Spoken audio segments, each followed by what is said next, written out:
Protractor, set square and ruler, ये तीन चीजों के बेसिक शेप को यूज करके आपको एक इंटरेस्टिंग 2D कंपोजिशन बनाना है। तो आप किस तरीके से बनाओगे? यस, इसे अच्छे तरीके से समझने के लिए इस क्लास के अंत तक बने रहिए।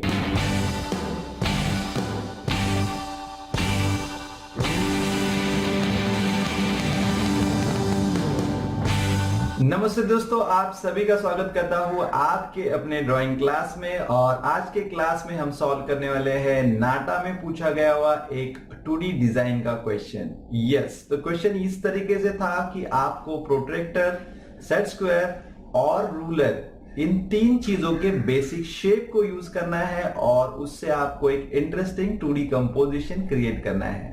यस, अगर क्वेश्चन आप ठीक से पढ़ोगे तो उसके अंदर लिखा हुआ है इन तीनों चीजों को एक बेसिक शेप को यूज करना है, not exactly protractor, set square और रूलर को यूज करना है, हालांकि उनके बेसिक फॉर्म्स को। तो वो बहुत इंपॉर्टेंट चीज है, उनको कॉम्बिनेशन करके हमें ये पूरा 2D कंपोजिशन क्रिएट करना है। यस, जब भी 2D कंपोजिशन की बात आती है तो डेफिनेटली कुछ डिजाइन के प्रिंसिपल्स है, उन डिजाइन प्रिंसिपल्स को फॉलो करते हुए आपको 2D डिजाइन क्रिएट करना चाहिए। यस, हमेशा की तरह हमें सबसे पहले इंपॉर्टेंट जो है वो थंबनेल्स करने चाहिए। तो क्विकली हमें 2 या 3 थंबनेल्स करने चाहिए, जिसकी वजह से हमें एक ओवरऑल कंपोजिशन के बारे में बेटर आइडिया आ सकती है। तो यस दोस्तों, आप देख सकते हो यहाँ पे भी मैंने जो है वो 2 थंबनेल्स बनाए हुए हैं डिफरेंट डिजाइन कंपोजिशन को यूज करते हुए। और यस, तो पहले वाले थंबनेल्स में यहाँ पे मैंने रिदम प्रिंसिपल का यूज किया हुआ है और काफी अच्छी तरीके से यहाँ पे जो है पॉजिटिव नेगेटिव स्पेस का भी मैंने बहुत अच्छी तरीके से बैलेंस किया हुआ है। तो इसको हम कर सकते हैं। और दूसरा जो थंबनेल है यहाँ पे आप देख सकते हो कि यहाँ पे मैंने सेंटरिक जो गोल्डन पॉइंट के अराउंड जो है पूरे के पूरे जो शेप्स है उनको अरेंज किया गया है। यस, इसमें इस क्वेश्चन में आपको कलरिंग करने के लिए भी पूछा गया है और 4 कलर्स यूज करने के लिए कहे गए हैं। यस, तो डेफिनेटली मेन 4 कलर यूज कर सकते हो, बट उसके डार्क और लाइट शेड्स भी उसके अंदर आप यूज कर सकते हो। अगेन मैं कहूंगा कि अगर आप कलरिंग कर रहे हो तो कलरिंग करने के टाइम पे भी आपको ध्यान में रखना चाहिए कि आपको स्पेसिफिक कोई ना कोई तो एक कलर स्कीम यूज करनी चाहिए और उस कलर स्कीम्स के थ्रू आप उसको कंप्लीटली कलर कर सकते हो। यस, तो डिजाइन प्रिंसिपल्स कौन से हैं और कलर स्कीम्स कौन से होते हैं वो जानने के लिए मेरे कोई और वीडियोस है तो वो भी आप जरूर देख सकते हो। यस, और एक बात स्पेसिफिकली मैं कलरिंग के बारे में कहा जाऊंगा कि यहाँ पे बहुत इंपॉर्टेंट है कि आप उसके टोनल वैल्यूज कैसे मैनेज करते हो और आपकी फिनिशिंग कितनी अच्छी है। सो जो आपको टाइम असाइन किया गया है उस टाइम के अंदर आपको ये कंप्लीट पिक्चर विद कलरिंग करना है। तो आज के क्लास में हम सेकेंड थंबनेल्स को फॉलो करते हुए पूरा का पूरा 2D कंपोजिशन जो है वो बनाने वाले हैं। तो चलो चलते हैं ड्राइंग बोर्ड पर और देखते हैं किस तरीके से इन्हीं थंबनेल्स को फॉलो करते हुए हमें पूरा का पूरा 2D composition with colouring complete करना चाहिए। यस दोस्तों, तो अभी ये सेकंड थंबनेल के हिसाब से हम यहाँ पे जो है इस 2D कंपोजिशन को बनाने वाले हैं। और जैसे कि इसके अंदर कहा था आपको protractor, set square and scale, ये 3 शेप्स को यूज करना है और कंपोजिशन बनाना है। तो डेफिनेटली उसका यूज करते हुए, बट यस, उसके साथ हमें यूज करना चाहिए हमेशा कोई भी डिजाइन का प्रिंसिपल। वो रिदम हो सकता है, वो बैलेंस हो सकता है या वो सेंटर ओरिएंटेड हो सकता है। तो इस तरीके से हमें डिजाइन प्रिंसिपल को फॉलो करते हुए ही डिजाइन को बनाना चाहिए। तो यस, यहाँ पे जैसे कि अभी यहाँ पे हम देख सकते हैं, तो जो गोल्डन पॉइंट रूल है, रूल ऑफ थर्ड जिसको हम कहते हैं, तो उसको फॉलो करते हुए मैं ये कंपोजिशन बनाने वाला हूँ। तो उसके लिए सबसे पहले मैं इस चीज को जो है वो 3 वर्टिकल और 3 हॉरिजॉन्टल पार्ट में जो है वो डिवाइड करता हूँ और फिर ये जो स्पेसिफिक एरिया है वो मेरा गोल्डन पॉइंट या रूल ऑफ थर्ड जिसे कहते हैं वो यहाँ पे बन सकता है। तो ये तो ये चारों पॉइंट में से कोई भी एक पॉइंट को पकड़ते हुए हम इस ड्राइंग को, कंपोजिशन को बना सकते हैं। तो जैसे कि अभी यहाँ पे फिलहाल मैं इस सेंटर पॉइंट को पकड़ के जो है इस कंपोजिशन को बनाने वाला हूँ और इसके अंदर जो शेप्स है उनको मैं फॉलो करने वाला हूँ। तो यहाँ पे सिंपली मैं यहाँ से स्टार्ट कर रहा हूँ और इसके अंदर रोटेट तरीके से ही उस शेप्स को जो है मैं यूज़ करूँगा। जैसे कि यहाँ पे ये पहले यूज़ किया, फिर मैंने दूसरा वाला शेप्स यहाँ पे यूज़ किया, ये तीसरा वाला थोड़ा सा बड़ा करके मैंने यहाँ पे यूज़ किया, वापस चौथा जो है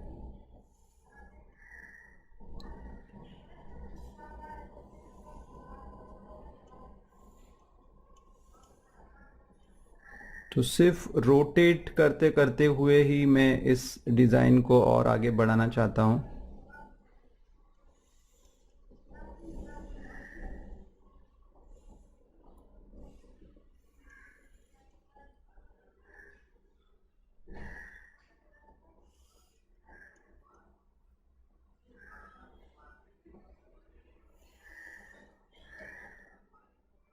और सेम टाइम पे ध्यान में रखना चाहता हूँ कि स्पेस डिवाइजेशन जो है वो प्रॉपरली हो जाए।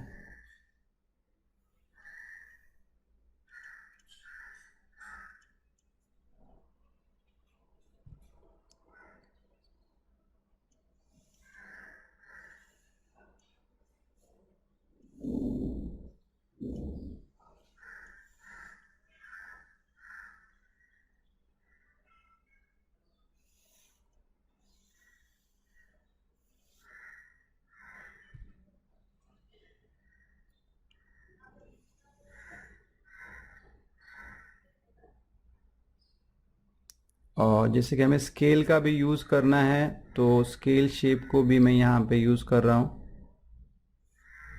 क्योंकि एक कहीं ना कहीं तो उसको यूज़ करना ज़रूरी है।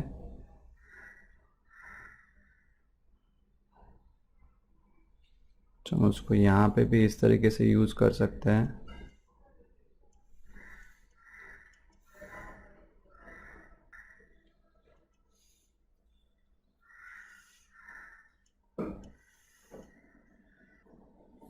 सो अभी जैसे आप देख रहे हो यहाँ पे काफ़ी सारे पैचेस क्रिएट हुए हैं, पर जब यहाँ पे मैं आता हूँ तो यहाँ पे काफ़ी बड़े बड़े पैचेस मुझे दिख रहे हैं। तो उसको अवॉइड करने के लिए हमें उनको भी डिवाइड करना चाहिए। तो कुछ शेप्स के साथ उसको इस तरीके से डिवाइड कर सकते हैं।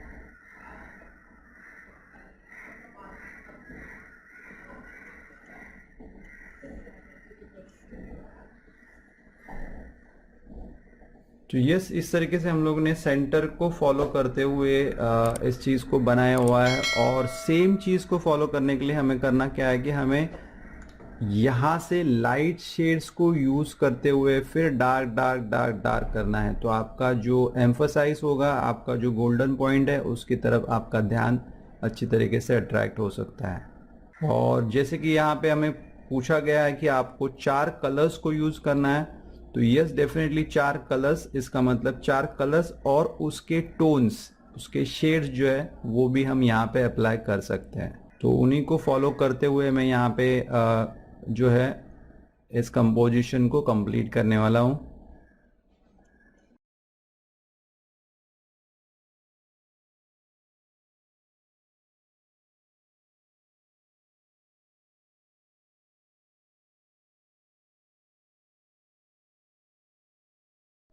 तो ओवरऑल एक बार आपका कंपोजिशन हो जाता है तो उसके बाद आप ये लाइंस जो है उनको हल्का सा लाइट कर सकते हो।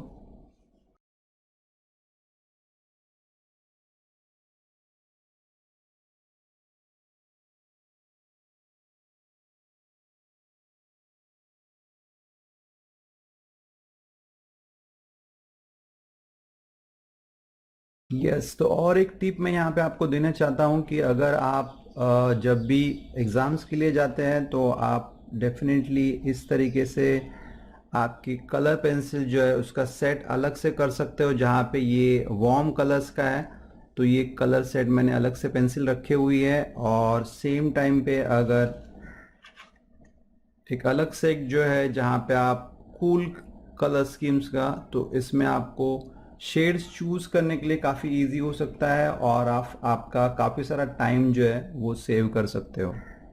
यहाँ पे फ़िलहाल चूज़ करने के लिए मैं येलो, रेड, ब्लू और ग्रीन, ये मेन 4 कलर चूज़ कर रहा हूँ और उसके साथ उसके शेड्स भी मैं यहाँ पे यूज़ करूँगा। और जैसे कि मैंने कहा था कि ये हमारा गोल्डन पॉइंट है, यहाँ से हमें शुरुआत करनी है, तो वहाँ से लाइटेस्ट टू लाइटेस्ट शेड जो है वो येलो से मैं स्टार्ट कर रहा हूँ।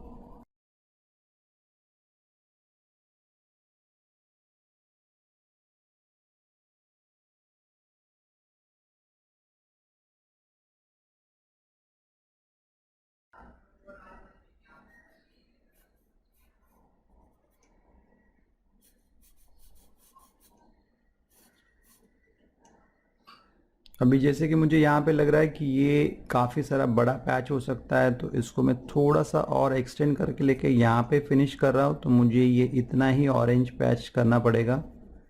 तो इस तरीके से आपको भी एडजस्टमेंट करने हैं जहाँ पे बड़े बड़े पैचेस को हम अवॉइड कर सकते हैं।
सो इस तरीके से हम लोगों ने एक स्पेसिफिक एरिया से जो लाइटर और रेड और येलो के शेड्स यहाँ पे यूज़ किए हुए हैं, और जैसे जैसे हम लोग बाहर जाएंगे वैसे हम लोग कूल कलर्स को यूज़ करना स्टार्ट करेंगे।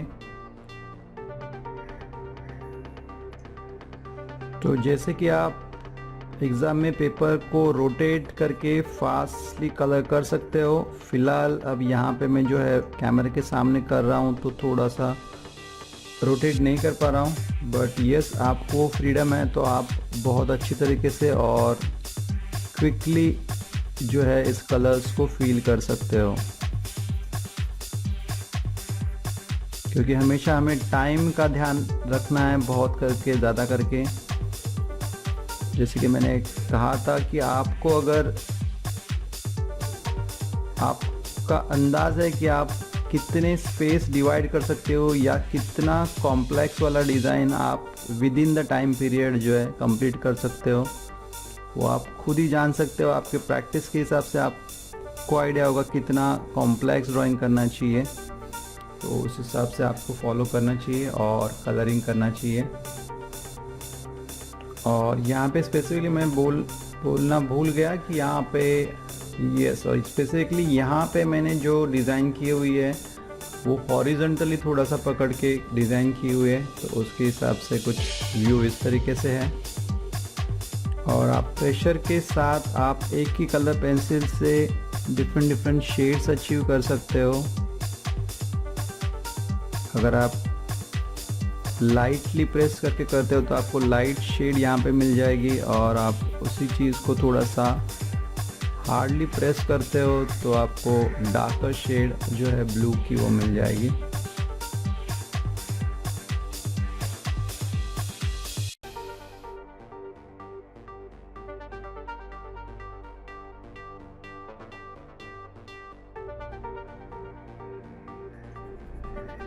जैसे कि मैंने कहा था कि बॉर्डर की तरफ के जो भी पैचेस है उसको अब अगर आप डार्क करते हो तो एक अच्छा वेटेज जो है आपके डिज़ाइन में आ सकता है।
सो यस, इस तरीके से हम लोग ने गोल्डन पॉइंट को एम्फसाइज करते हुए इस पूरे कंपोजिशंस को अच्छी तरीके से कलर किया हुआ है, और जो हमें चाहिए था एम्फसाइज वो प्रॉपरली विथ शेप अरेंजमेंट के साथ और उसके साथ कलर के साथ भी हम लोग ने उसको बहुत अच्छी तरीके से अचीव किया हुआ है। इसी के अंदर इसको थोड़ा सा और इन्हांस करने के लिए कुछ कुछ जगह पे जो है हल्का सा शेड्स हम लोग यूज़ कर सकते हैं और कुछ लाइंस को डार्क कर सकते हैं, तो आप उसको देख सकते हो। सो हल्का सा शेडिंग टाइप जो है आप इसके अंदर रिजल्ट ला सकते हो। बट अगेन मैं कहूँगा कि आपके पास टाइम कितना है उसके हिसाब से आप ये आगे की जो एडिशनल चीज़ें हैं उसके लिए जा सकते हो। बट डेफिनेटली ये चीज़ें आपको डिज़ाइन को आपके बहुत अच्छी तरीके से इन्हांस कर सकते हैं।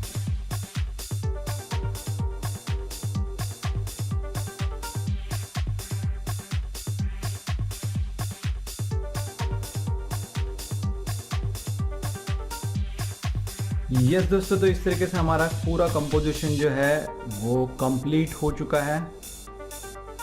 यहाँ पे फिलहाल मुझे थोड़ा लाइट लग रहा है ये पोर्शन, क्योंकि हमें फोकस यहाँ पे लाइट करना है, तो ये कुछ जगह पे थोड़े से जो लाइट पोर्शन बचे हुए उसको हल्का सा डार्क करना चाहिए।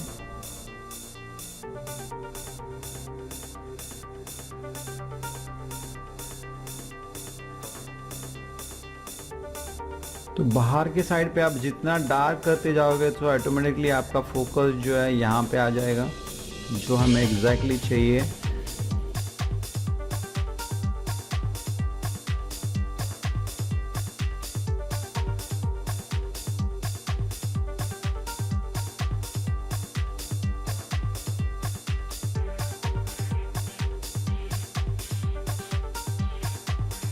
यहाँ तक भी आप कंप्लीट करोगे तो बहुत अच्छी बात है। और जस्ट फॉर द एडिशनल और कुछ चीज़ें के लिए कुछ लाइंस हम यहाँ पे ऐड कर सकते हैं, तो और डिज़ाइन और अच्छे तरीके से हो सकता है। हालांकि स्पेसिफिक ऐसे कुछ कहा नहीं गया है कि आपको आउटलाइंस ऐड कर सकते हो या नहीं कर सकते हो, but as a additional thing मैं आपको एक कुछ चीज़ें दिखा रहा हूँ जिससे डिज़ाइन को और इन्हांसमेंट मिल सकती है।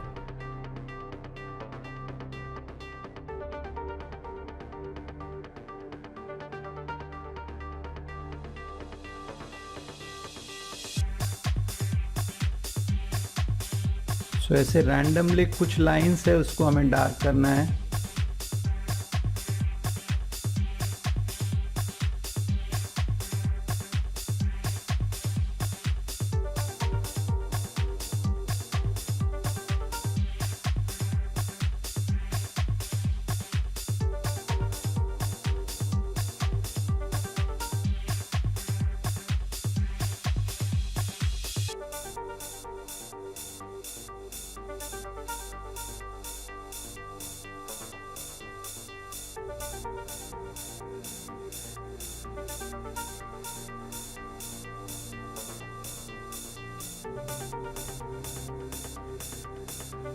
तो इन लाइन के वजह से एक अच्छा और सेपरेशन यहाँ पे आ जाता है और ओवरऑल कंपोजिशन को भी एक इन्हांसमेंट मिल जाता है।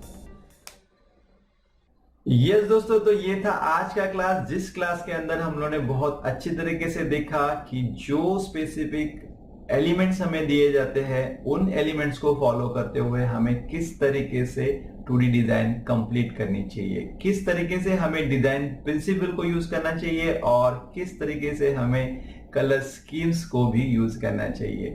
तो दोस्तों आशा करता हूं कि आपको ये आज का क्लास बहुत पसंद आया होगा और आप इससे बहुत अच्छे तरीके से समझोगे कि किस तरीके से 2D कंपोजिशन को ड्रॉ किया जाता है। अगर आपको आज का क्लास पसंद आया हुआ है और अगर आपको इस क्लास के बारे में कोई भी डाउट है तो दोनों भी चीजें आप मुझे कमेंट बॉक्स में लिख के भेज सकते हैं। मैं जल्द से जल्द कोशिश करूंगा उन सभी को आंसर करने का। यस, अगर आपके पास भी कुछ ऐसे इंटरेस्टिंग आइडियाज है तो प्लीज मेरे फेसबुक पेज पे आके आप अपलोड कर सकते हो ताकि आपके सभी फ्रेंड्स के लिए भी एक ग्रेट रेफरेंस, एक ग्रेट ऑप्शन हो सकता है। हाँ तो दोस्तों, अगर आपने अभी भी मेरे चैनल को सब्सक्राइब नहीं किया है तो प्लीज सब्सक्राइब कीजिए और नोटिफिकेशन बेल आइकॉन को भी प्रेस कीजिए, तो आने वाले सभी क्लासेस के बारे में आपको नोटिफिकेशन मिलती रहेगी। तो इतना ही था आज के क्लास में। मिलते हैं नेक्स्ट क्लास में कुछ नए क्वेश्चन के साथ, कुछ नए सॉल्यूशन के साथ। तब तक आप मेरे वीडियोस देखते रहिए, कुछ नई चीजें सीखते रहिए, प्रैक्टिस करते रहिए, स्केचिंग करते रहिए और डेफिनेटली स्माइल करते रहिए। Thank you. जय हिंद।